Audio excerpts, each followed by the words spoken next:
will Triple H entice back to WWE? Let's take the temperature of 10 former Fed frequenters and see whether a renewed regime return reads hot, lukewarm, or cold. Let us start, first of all, by observing the glow from Boss and Glow. Sasha Banks and Naomi left WWE unsatisfied with their creative. An appeal to the writers, Vince and Laurinaitis, caused detritus, as Sasha and Naomi ended up dumping the titles and leaving with their vitals. With Vince and John now gone, and a Shoot McMahon-Helmsley regime in place, the thermometer reads hot on a return for Banks and Naomi.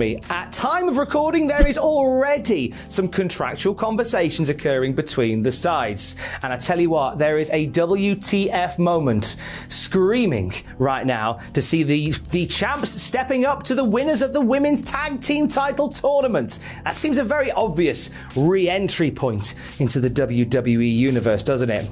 Let's talk about someone else who previously got to hold the women's double gold, ex-Kabuki warrior Kyrie Sane. The pirate princess plundered our hearts and then broke them just as quickly when she left WWE to start her life once again in Japan. Briefly working as an ambassador and a commentator for WWE, that was around the same time that speculation was rife for an NXT base camp based in the East.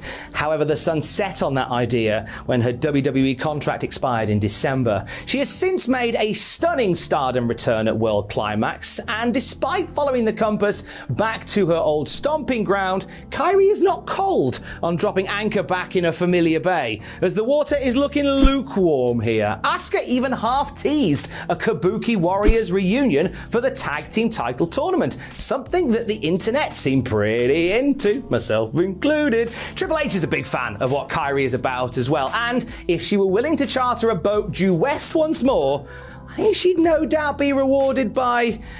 But I think we'd be rewarded quite plentifully by the new order. One person who seemingly had issues with the old order is Andrade El Idolo. He checked out of the Stamford branch of the International House of Slam Cakes back in 2021 after numerous attempts to do so were denied. He was citing unhappiness with his direction in WWE. There was the briefest of times as well where it looked like his now wife Charlotte Flair would run away with him, but she stayed on whilst Andrade swaggered out to the ring on AEW Dynamite. So far, it's not been all brilliant for El Brillante. Some bangers in the ring and some high hopes alongside his old buddy Roosh.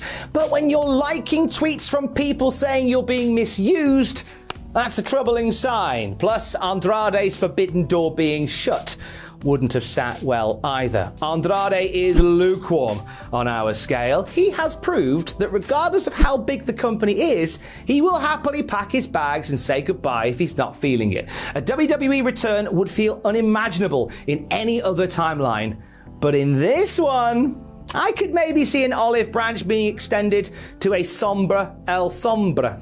Time is a great healer in that respect. But is Toni time healing yet? Toni Storm, former NXT UK Women's Champion and winner of the Mae Young Classic, hopped on a plane out of the blue and quit the Blue brand just as she was working a program with Charlotte Flair. In fact, I do believe her last TV match was headlining SmackDown against Charlotte Flair in a losing effort for the SmackDown Women's title. Since that walkout of WWE and the walkout onto AEW, Storm has revealed her breaker. She realised she's not a WWE fan, she's a wrestling fan, and the way that WWE did business didn't fly with her, so off she flew. For this, I don't see the temperature warming up for the toast of the Gold Coast. Toni is cold on the scale here, with a well-received creative run in AEW just getting started, plus all the side hustle she can handle, including a very lucrative bit of business on OnlyFans. I don't see a storm on the horizon for Triple H's WWE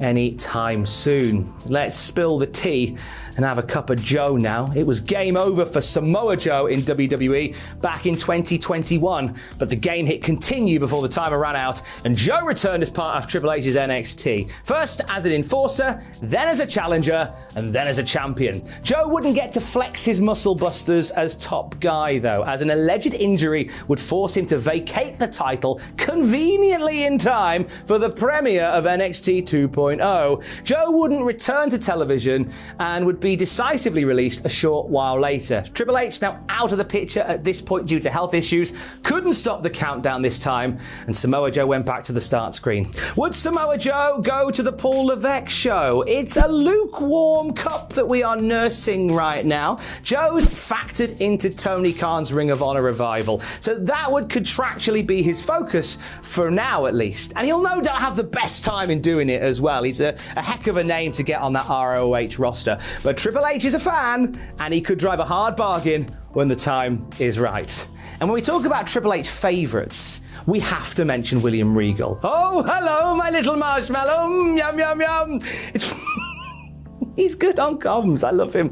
Regal's release hit wrestling fans right in the soul. After over 2 decades in WWE, we thought he'd be like a company guy for life. But when Trips vanished, William was a victim in the dismantling of the King's Kingdom. He and Paul Levesque go back decades, and Regal regards him as one of his best friends. So you'd assume that our Willie will be most certainly scorching on our scale.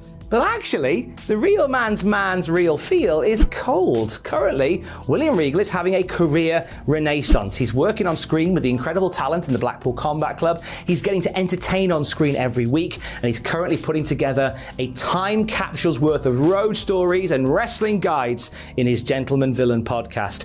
It's on said show that Regal said something quite telling about his relationship with Paul Levesque. He says they respect each other enough to not ask about what they are doing. Regal says Triple H respects what he's up to now and that the contract he is on, and won't entertain even talking him out or around it. If Tony can continue to offer William Regal opportunities to entertain, train, and vent his brain, he's going to stay all elite for a long, long time.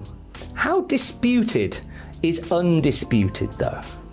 We could talk Bobby Fish and we could talk Kyle O'Reilly, who have both said they are Triple H guys and they go to war for him. Let's focus on Adam Cole, though. Trips' lead role in the NXT foxhole. The Undisputed Era became the most successful faction in NXT history, with Cole as the centerpiece. However, last year, his contract renewal process felt a bit like Ariel signing her singing voice away to Ursula, with a main roster future looking bleak as a mouthpiece under a new name. There was also reports that WWE wanted Cole to shave his head, whether that was hyperbole spread externally or a legit date with a barbershop for the former Quartet leader.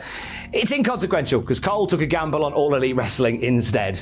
Will we see another Panama sunrise over Titan Towers? The mercury rises to lukewarm on this one. Adam Cole is enjoying his top tier tangles in Tonytown, and when he's back to full power, there's almost certainly more gold in his future. However, he is as much a Triple H guy as Triple H is an Adam Cole guy, and if Trips was in charge of his destiny last year, we'd be living in a very different era. An era that could, disputedly, come back around.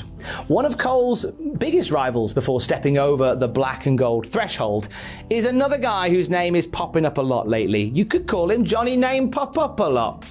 But we won't. We'll just call him Johnny Gargano. He earned the moniker Johnny Wrestling from being a master of the craft, and he earned the handle Johnny Takeover from his sterling performances when NXT's lights were on brightest. His rivalry with Adam Cole pales in comparison to the one he had with Tommaso Ciampa that ascended NXT. As the powers that be changed at the top of that brand and a new ethos came in, Johnny said goodbye, taking a pasting from newcomer Grayson Waller on his way out. Gargano wanted to focus on his family, as his wife Candice LeRae and he were about to have their first child, and that was going to be the priority. He has since made sporadic appearances at cons and via video, but hasn't committed to any future plans yet.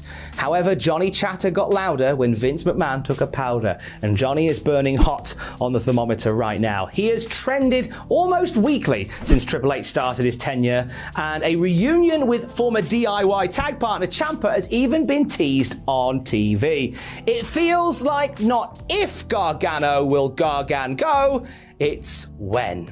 Rounding out our decagon of decadent D-parties is one who spent 2 years screaming to be let in, only to be let out at the height of his powers. Bray Wyatt, released from WWE back in July of last year, didn't just shock the fans who couldn't fathom how Vince and co hit the bar on such an open goal, but it shocked the locker room too. WWE releasing their highest grossing merch man made everybody realize that nobody is safe.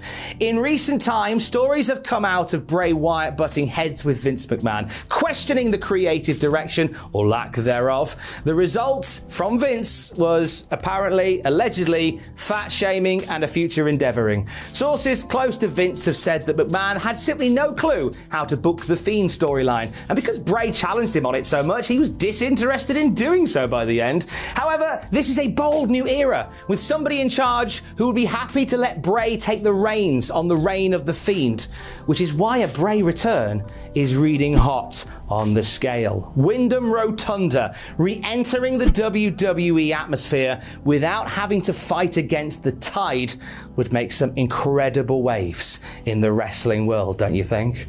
Who else could call it a comeback in the coming months? Why don't you let me know in the comments below?